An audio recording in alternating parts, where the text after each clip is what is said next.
Capítulo 21. Partimos al día siguiente, muy de madrugada. Teníamos que darnos prisa. Estábamos a 5 jornadas de la encrucijada. No me detendré en circunstanciar minuciosamente los padecimientos de nuestra marcha. Mi tío los sobrellevó con la cólera de un hombre que no se siente ya más fuerte que ellos. Hans con la resignación de su temperamento flemático. Y yo, lo confieso, quejándome y desesperándome, sin encontrar energía en mi corazón contra mi mala fortuna. Como lo había previsto, el agua faltó completamente al concluir el primer día de marcha. Nuestra provisión de líquido se redujo entonces a ginebra, a ese infernal licor extraído del enebro, que quema la garganta y que yo no podía mirar siquiera. La temperatura me pareció sofocante, me paralizaba el cansancio, y más de una vez estuve próximo a caer sin movimiento. Entonces hacíamos alto, y mi tío y el islandés me animaban lo mejor que podían. Pero yo estaba ya viendo que el primero se reaccionaba difícilmente contra la extremada fatiga y las tormentas nacidas de la privación de agua. En fin, el martes 8 de julio, arrastrándonos a gatas, llegamos medio muertos al punto de intersección de las 2 galerías. Allí permanecí como un cuerpo inerte, tendido sobre la lava. Eran las 10 de la mañana. Hans y mi tío, recostados contra la pared, procuraron pasar algunos bocados de galleta. Prolongados gemidos se escapaban de mis entumecidos labios, hasta que caí en un profundo sopor. Al cabo de algún tiempo mi tío se me acercó y me levantó entre sus brazos. «Pobre muchacho», murmuró con un verdadero acento de piedad. Me afectaron sus palabras, pues no estaba acostumbrado a las ternezas del áspero profesor. Cogí con las mías sus manos estremecidas, y él no hacía más que mirarme. Sus ojos estaban humedecidos. Le vi entonces coger la calabaza que llevaba colgada. Con mucho asombro mío, la aproximó a mis labios. «Bebe», me dijo. ¿Había yo oído bien? ¿Se había mi tío vuelto loco? Yo le miraba con una fijeza estúpida. No quería comprenderle. «Bebe», repitió, y levantando su calabaza, vació entre mis labios toda el agua que contenía. Oh, fruición infinita. Un sorbo de agua humedeció mi boca de fuego. No más que un sorbo, pero bastó para devolverme la vida que había ya casi perdido. Di gracias a mi tío juntando las manos. «Sí», dijo él, «un sorbo de agua. El último, ¿lo oyes? El último». Lo guardaba como un tesoro en el fondo de mi calabaza. 20 veces, 100 veces he tenido que resistir al imperioso deseo de humedecer con él mis secas fauces.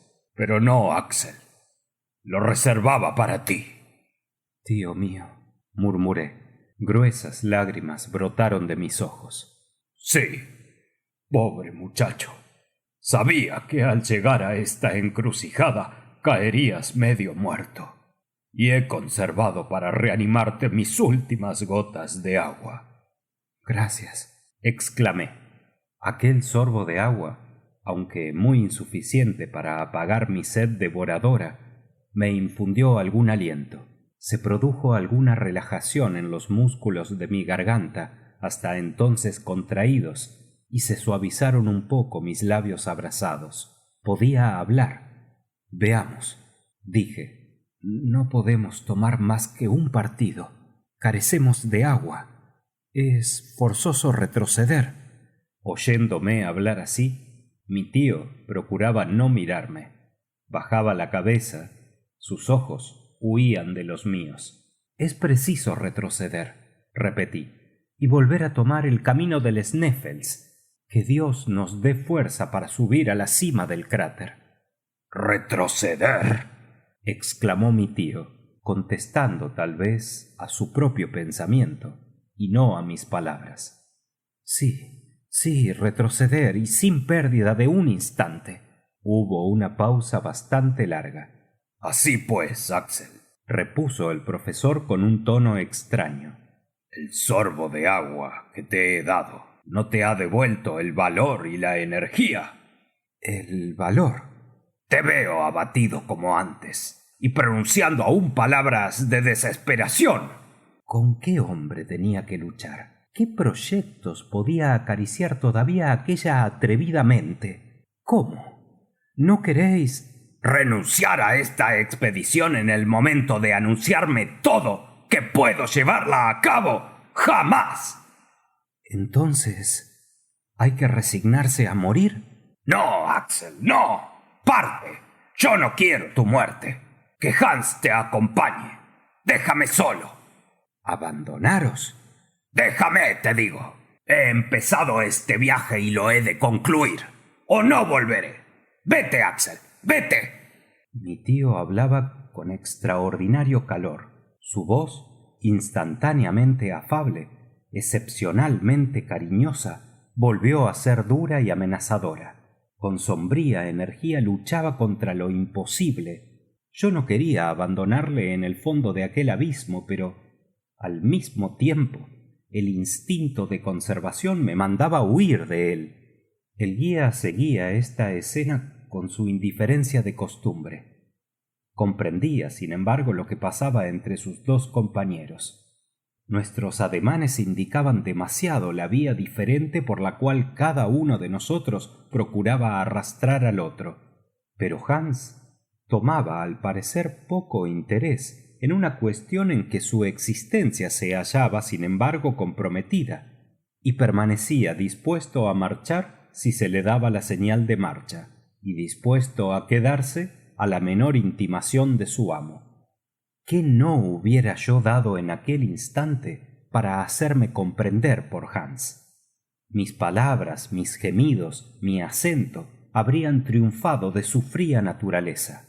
Le hubiera hecho comprender y palpar los peligros que él al parecer no sospechaba, y los dos juntos habríamos tal vez convencido al obstinado profesor. En caso necesario, le hubiéramos obligado a la fuerza a volver a las alturas de Sneffels. Me acerqué a Hans. Le cogí una mano.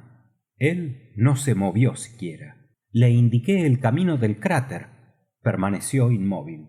Mi rostro expresaba todos mis pensamientos. El islandés movió lentamente la cabeza y señaló tranquilamente a mi tío. «Master», dijo. «¿El amo?», exclamé. «¡Insensato! ¡No! Él no es el amo de la vida. Es preciso huir, es preciso arrastrarle, ¿me oyes? ¿Me comprendes?». Tenía a Hans asido del brazo. Quería obligarle a levantarse. Luchaba con él. Mi tío intervino. «Calma, Axel», dijo. «Nada recabarás de este servidor impasible. Oye, pues, lo que voy a proponerte». Me crucé de brazos, mirando a mi tío frente a frente. «La falta de agua», dijo, «es el único obstáculo que se opone a la realización de mis proyectos. En esta galería del este, formada de lavas, esquistos y hullas, no hemos encontrado una sola molécula líquida. Es posible que seamos más afortunados siguiendo el túnel del oeste». Meneé la cabeza, manifestando mi profunda incredulidad. «Escúchame hasta el fin», repuso el profesor, esforzando la voz. «Mientras tú yacías sin movimiento, he ido a reconocer la conformación de esta galería.